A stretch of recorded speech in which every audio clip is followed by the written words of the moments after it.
تختیہ دل پر بات لکھنا محترم حضرات دیکھیے، جب حسین پیدا ہوئے تو حسین رضی اللہ تعالیٰ عنہ کو میرے نبی نے اٹھایا، اٹھانے کے بعد ان کا نام رکھ دیا محمد۔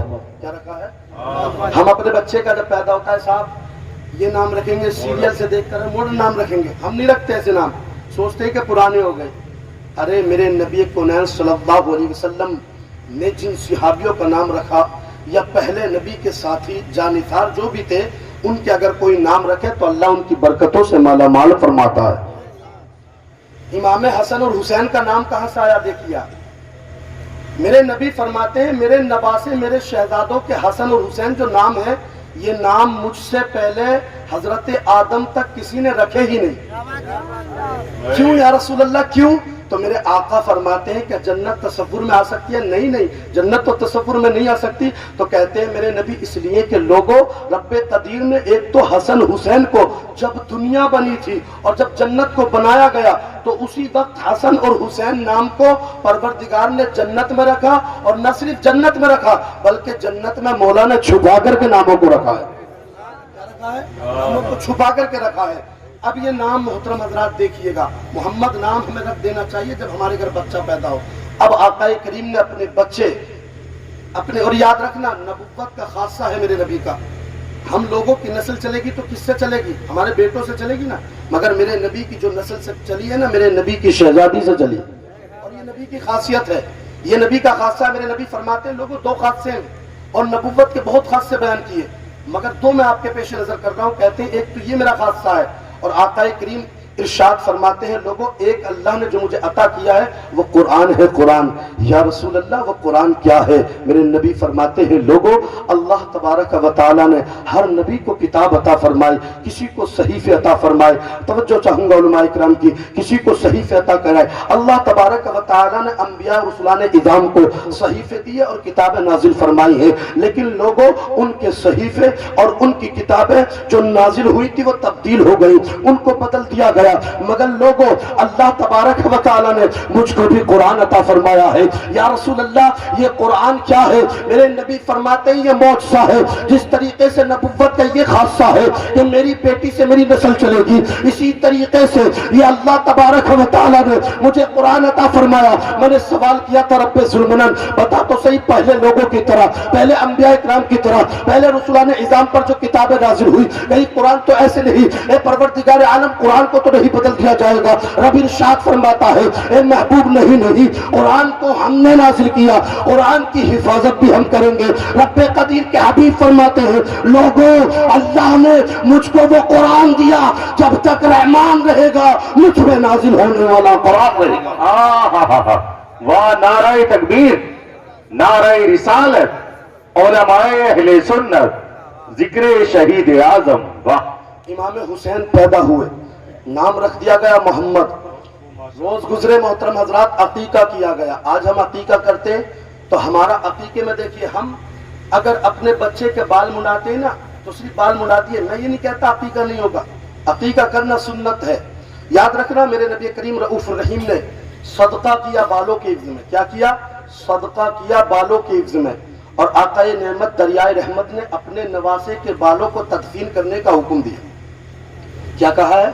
اور میرے نبی خود فرماتے ہیں لوگوں جب بالوں کو تدفین کرنے گئے تو آقا نعمت دریائے رحمت صلی اللہ علیہ وسلم کے ہاتھ پر چوٹ لگی۔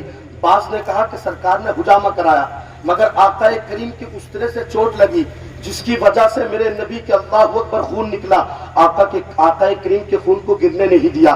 آپ جانتے ہیں محترم حضرات اگر آپ کے جسم میں واقعی گوشت کا لوتھڑا ہے تو آپ تڑپ جائیں گے، آپ کے ایمان میں نکھار آ جائے گا۔ میرے نبی کے جب خون نکلا نا زمین پر نہیں گرنے دیا ہے، لوگوں نے اللہ اکبر، صحابہ اکرام آئے، صحابہ اکرام نے کٹورا لے لیا ہے، نبی کونین کے خون کو اس میں لے لیا ہے۔ میرے نبی ارشاد فرماتے ہیں جہاں میرے نواسے کے بالوں کو تم تدفین کرو میرے خون کو بھی ایسی ہی جگہ دفن کر دینا کہ وہاں کوئی لوگ نہ آئے، کسی کا پیر نہ پڑے، میرے اللہ اکبر میرے خون کی بے ادبی نہ ہو۔ صحابہ اکرام اٹھتے ہیں، آقا کریم کے خون کا کٹورا جو تھا اس کو لے لیتے ہیں، بالوں کو تو دفن کر دیا ہے، حسین ابن علی کے بالوں کو زمین کے نیچے دفن کر دیا، مگر جب خون کی باری آتی ہے تو سوچنے لگ گئے، کیا سوچنے لگ گئے، تدبیر کرنے لگے اب میں کیا کروں؟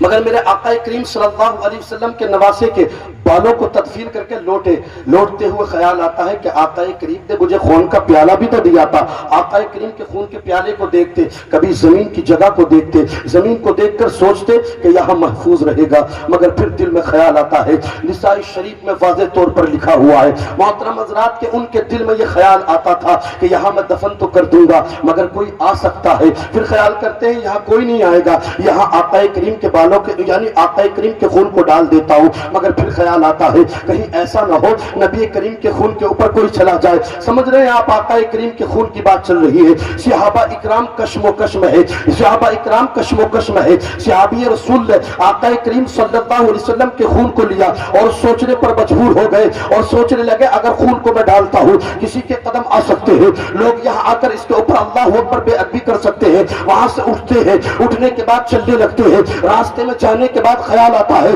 محفوظ جگہ تو ڈھونڈ رہا ہے, محفوظ جگہ, ارے سب سے زیادہ محفوظ تو تیرا پیٹ ہے. سبحان اللہ, ذرا بولیے محترم حضرات, آپ خود ہی پی جاتے ہیں. پینے کے بعد آقا کی بارگاہ میں پہنچتے ہیں. محمد عربی کی جب بارگاہ میں پہنچے نا اور آقا نے ان کو دیکھا تو وہ کہنا ہی چاہ رہے تھے, اس سے پہلے آقا خود فرما رہے گئے. میرے آقا نے فرمایا اور میرے صحابی بتا تو صحیح تو نے میرے خون کا کیا کیا ہے. اللہ اکبر وہ بولتے, اس سے پہلے آقا بول پڑے. میرے امام فرماتے ہیں اور کوئی غیب کیا تم سے نہا ہو بلا جب نہ خدا ہی چھپا تم پہ کروڑوں.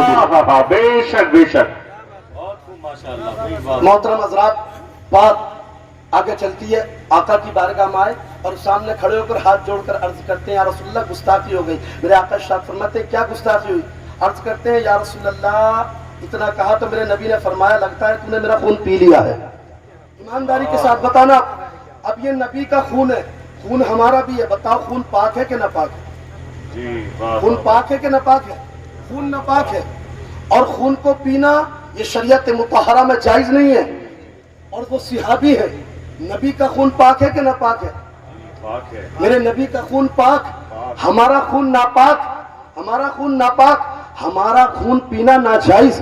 اور صحابی نے اگر نبی کا خون پی لیا تو آقا کریم ارشاد فرماتے ہیں میرے صحابی لگتا ہے تو نے خون کو پی لیا ہے. عرض کرتے ہیں یا رسول اللہ خون تو پی لیا ہے. تو میرے آقا ارشاد فرماتے ہیں اے صحابی تو نے میرے خون کو پی لیا ہے, اب تجھے جہنم کی آگ حرارت نہیں کر سکتی ہے. اب مجھے ایمانداری کے ساتھ بتاؤ, جو آقا کا خون پی لے, ایک کٹورا خون پی لے یا ایک کٹورے میں تھوڑا بہت خون پی لے تو آقا کریم فرماتے ہیں تجھ پر جہنم کی آگ حرارت نہیں کرے گی. اب مجھے بتاؤ جو حسین ابن علی کو اللہ نے نبی کے خون سے بنایا ہے, نبی کا خون ان کے ہاتھوں میں ہے, نبی کا خون ان کے پیروں میں ہے, نبی کا خون ان کے سر پر ہے, نبی کا خون ان کے جسم پر ہے. اب ایمانداری کے ساتھ بتاؤ اگر صحابی رسول نے تھوڑا سا پی لیا ہے تو جہنم حرام ہے. ان کی عظمتوں کا عالم یہ ہے کہ ان پر جنت واجب کر دی گئی. تو جو جس حسین کو رب قدیر نے سر کے بالوں سے لے کر پیر کے ناخنوں تک محبوب کے خون سے بنا دیا ہوگا تو اس محبوب کی عظمتوں کا عالم کیا ہوگا, اس حسین ابن علی کی عزت کا عالم. واہ واہ واہ.